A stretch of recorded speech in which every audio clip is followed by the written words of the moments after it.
The second question received was maybe Lauren, you can take this one.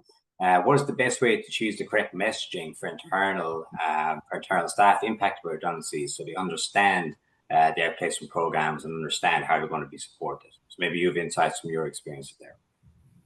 Yeah, thank you, Jared, for the question. I'm going to bring this back to the employee experience point I think that I made earlier in my own slides. And what I mean by that is, and again, understanding that these are sensitive times, I think we bring it back to the employee experience and we bring it back to the organization wanting to support people for their next success and, wanting to make sure that the people who have contributed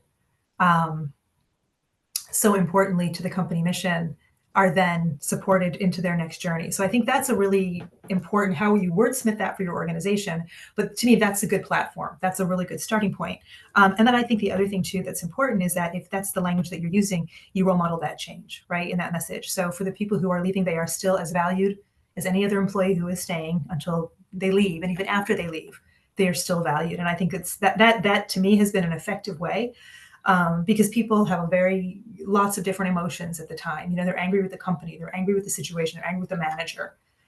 So I think, in order to diffuse that, we have to kind of go back to, it's an unfortunate situation, but we value you and we want to support you.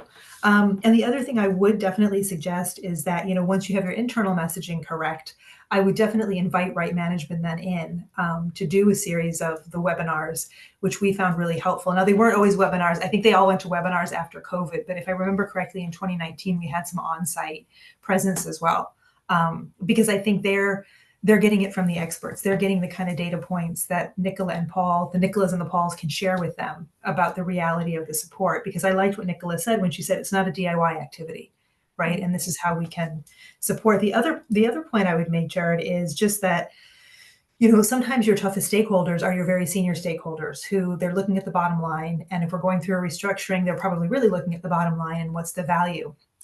And again, I think partnering with the likes of Right Management to get some of those data points in front of your senior stakeholders can be very, very helpful.